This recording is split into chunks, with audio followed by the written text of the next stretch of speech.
ꯃꯌꯥꯝ ꯑꯍꯟꯃꯛꯇꯗ ꯏꯀꯣꯛꯅꯅ ꯈꯨꯔꯨꯝꯖꯔꯤ ꯑꯃꯗꯤ ꯇꯔꯥꯝꯅ ꯑꯣꯛꯆꯔꯤ ꯄꯤꯀꯦ ꯆꯦꯅꯦꯜ ꯄꯣꯊꯥꯃꯤꯟꯅꯁꯤ ꯈꯪꯃꯤꯟꯅꯁꯤ ꯆꯦꯅꯦꯜ ꯑꯁꯤꯅ ꯆꯌꯣꯜ ꯈꯨꯗꯤꯡꯒꯤ ꯂꯦꯞꯄ ꯅꯥꯏꯗꯅ ꯅꯣꯡꯃꯥꯏꯖꯤꯡ ꯅꯨꯃꯤꯠ ꯈꯨꯗꯤꯡꯒꯤ ꯊꯝꯖꯔꯤꯕ ꯆꯌꯣꯜꯒꯤ ꯔꯥꯁꯤꯐꯣꯜ ꯉꯁꯤꯁꯨ ꯄꯨꯗꯨꯅ ꯂꯥꯛꯆꯔꯤ ꯉꯁꯤ ꯁꯦꯞꯇꯦꯝꯕꯔꯒꯤ ꯇꯥꯡ 15 ꯅꯨꯃꯤꯠ ꯑꯁꯤꯗꯒꯤꯅ ꯂꯥꯛꯀꯗꯧꯔꯤꯕ ꯑꯣꯛꯇꯣꯕꯔꯒꯤ ꯇꯥꯡ 1 ꯐꯥꯎꯕꯒꯤ ꯑꯣꯏꯕ ꯆꯌꯣꯜꯒꯤ ꯔꯥꯁꯤꯐꯣꯜ ꯄꯨꯗꯨꯅ ꯂꯥꯛꯆꯔꯤ ngasi sayul gi rasifol khudol tamjarak matamda mahusagumna tangkak ani thokna thamjabagi mawongda ngasi gi tangkakta tang 15 dagina tang 13 fawbagi ama aduga lemhoriba tang 19 dagina tang ama fawbagi oiba sayul gi rasifol ni ngasi sodumak haksangi oiba fol amadi sayul sida mahima singi fol amadi pakhang lesabe singi fol kari kari lei haibadu khudol tamjage mes rasifol dagi hojare haraga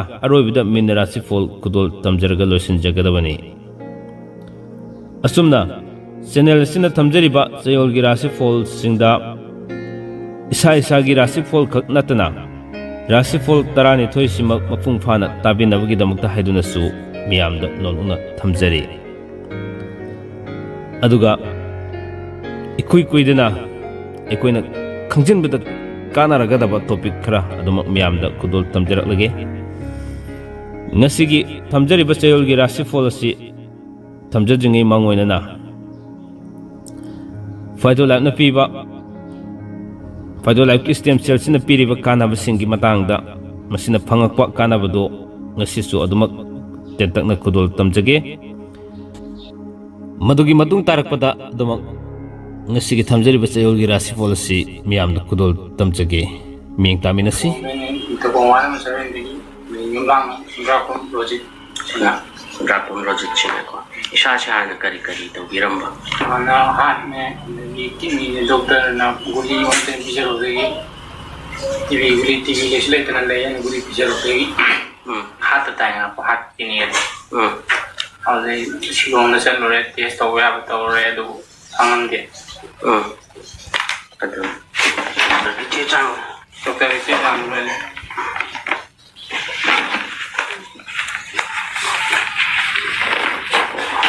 Biji kapu cara.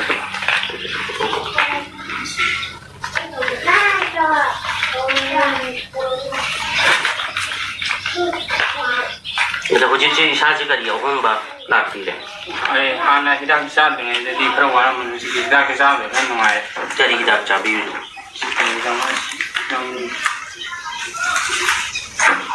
kan sentuh mulai Fido Life. Fido Life se sabe que kan Natural ko. ku kai ta pham ma ko to ngam do Nah, hidak tu macam tiang saja ko jo. Oh, saya ya. Jabong kuni senapati tale, ayi kuna kurul apa dagi lapuni, aduga kau dagi ihan hamada isu buat thakale, ayi upline medam musuh thakale, medam ru, aduga medam gangga itu thakale, medam gagal apa dagi, ojan medam laga gangga datang juga ko. Adu dagi macam-macam lagi ba. Aduga ayi anabasi, bang nyaba, ni nyaba. Aduga hajan tu si dagi nyai tu haibang ngam deba. Wan tharaga ni thaba tahu si ngam deba ko. Thaba ti ang tahu ni ba. Aduga hajan ngam tu nyai ba. Aduga si hidat caraga. Nimi antia hum chaba matangda heta energy du lae oh so ni shu nadre aduga mujiti ayutta hogalaga di exercise tawraga ko thaba tawa chale aduga muji aina nimi chaba suni dek tu dagi chaba hogni aduga siyo bra siyo si fiber yo okay aduga nasi demikian ni sore saba chaba suni degi hogni aduga de 17 jore 15 jore yes okay sabtu susiang thoi ko medam na ngiru hai ne thong thoi ko naha on thoe aduga mix yung nungai ꯑꯗꯨꯒ ꯒꯦꯁꯇ꯭ꯔꯤꯛꯁꯨ ꯈꯔ ꯐꯔꯦ ꯌꯥꯝ ꯅꯨꯡꯉꯥꯏ ꯃꯤꯌꯥꯝꯅ ꯁꯤ ꯍꯤꯗꯥꯛꯁꯤ ꯆꯥꯕꯤꯔꯣ ꯅꯨꯡꯉꯥꯏꯒꯦ ꯍꯥꯏꯗꯤ ꯁꯤꯒ ꯆꯥꯕꯤꯔꯣ ꯑꯩꯈꯣꯏ ꯅꯨꯄꯤ ꯍꯥꯏꯕꯁꯤ ꯊꯕꯛ ꯈꯛꯇ ꯂꯩꯕꯅꯤꯅꯀꯣ 이문ꯊꯕꯛꯀꯣ ꯑꯗꯨꯒ ꯁꯤ ꯍꯤꯗꯥꯛ ꯆꯥꯔꯗꯤ ꯊꯕꯛꯁꯤꯗꯒꯤ 시기 러버만 되게 힘나 따봉 안 해고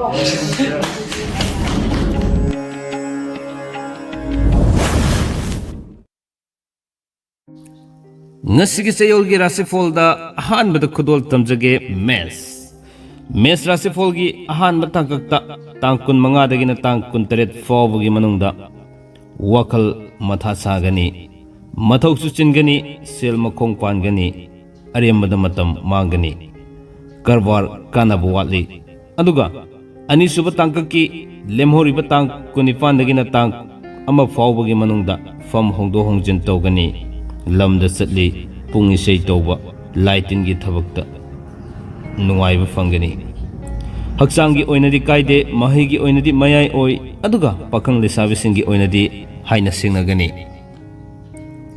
ani subada lokasage bris rasifol gi oina tang kun manga dagina tang kun taret fawgi manungda thabak thoromda hainingba watli lila drama yengba pamgani fam hongani wanomul sakri thangani मीन सांगनी अदुगा तांग को निपान तांग अमा फावगी मनुंगदना लमद चटफ कायदे लेकाई की थबक थोरम द फुकनिंग संगनी मरी मता जावथोई हक्सांगी ओइनदी अकाइब लेते महैगी ओइनदी फजन सतली पखंग ले साबिसिंगी ओइनदी हाइना सिंगनगनी मथंग लोकसगे मिथुन राशि फलगी ओइना तांग कुन मंगा दगिना कुन तरेत फावगी मनुंगदा अनौबा थबक पाइबा हौरगनी wakal nuwaigani imung manung santi oigani suba nomba karbar tawba kanagani marup yamgani mathau chingani aduga tang kunipan dagina tang am fawbagi manungda lamda satfa kaide anobam paw khomjingani lekai ge thabak thoromda mathau chingani sel makhong pangani haksangi oinadi khongda sokpulai aduga mahigi oinadi sarang nei pakhang le sabisingi oinadi haina singnagani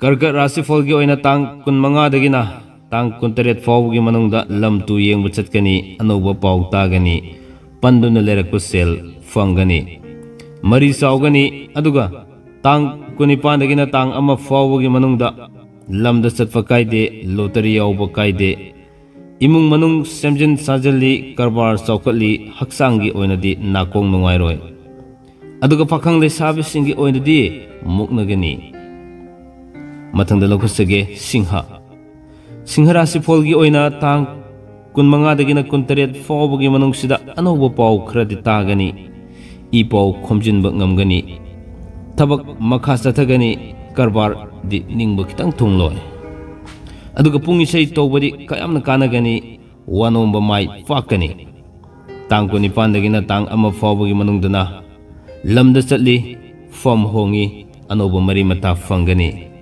haksangi oinadi kaide mahigi oinadi ningba thungba watli aduga pakhang le sabisingi oinadi thungnagani kanya rasi folgi oina tang kun manga dagina kun teret fawbagi manungda lamda chatli anoba marup fangani paw nungai batagani mari mata saugani mathau da pukning sangani lela drama yengba pamloi aduga tang kunipan dagina tang ama fawgi manungdana karbar tawba kanagani fam hongani wanoma sakri thangani sana konabagi thabakta mai fakani haksangi oinadi sagan nungairoi mahigi oinadi kaide pakhang le sabisingi oinadi thungnagani tulla rasi folgi oina tang kun manga dagina kun teret fawgi manungda sel makong pangani thabak suba miwa khatagani miga mari su tongnagani karbar tawba sel mangani ningba thungdaba matam oigadari khajitang section biu aduga lemhori batang kunipan dagina tang ama fawbagi manungdana wakal ga thabakat manaroi migi mateng pangani sel makong pangani fam hongani wakal sarang nagani haksangi oinadi mit nungairoi mahigi oinadi sakri thangani pakhang le sabisingi oinadi muknagani Brisik Rasifol gi oina tang kun manga dagina kun teret fawgi manungda anouba nungaiba paw tagani. Thabak tawbada gat leina thabak tawgani marup yamgani thabak makha sathanabagi paw tagani. Sel masjid fangani aduga lemhoriba tang kun nipan dagina tang ama fawgi manungdana lamda chatpa kaide laitin gi thabak ta pukning sangani fam hongani. Haksangi oinadi puk nungairoi mahaigi oinadi pangde pakhang lesabisingi oinadi muknagani. Mathang sidi danu amuk paigijage. Danu Rasifol gi oina tang kun manga dagina kun taret fawbagi manungda ano ba paw nungaiba paw yam tagadori. Thabak makha sathaba nungaina sathaba fangani. Anoba marup fangani I paw khomjin mangamgani fam kagani. Aduga tang kunipan dagina tang ama fawbagi manungda lamda satkani. Karbar tawba kanagani laikai gi thabak inkhangda matam mangani pung isai tawba kanagani. Haksangi oina di kaide mahaigi oina su adumak fajana sathagani pakhang lesabisingi oina di haina singnagani.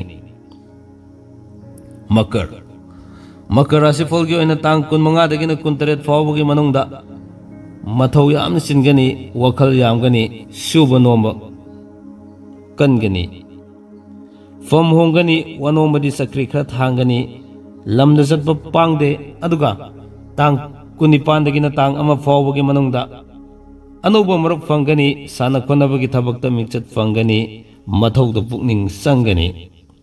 Aduga haksangi oinadi khu khra nungairoi mahaigi oinadi ningma thungde pakhang lesabisingi oinadi khatnagani. Kumba Rasifol gi oina tang kun manga dagina kun taret fawbagi manungda mingona laikiba sel fangani. Wa chawna ngangani mina tawba thabakta sinthanaroi masagi asoiba uroi.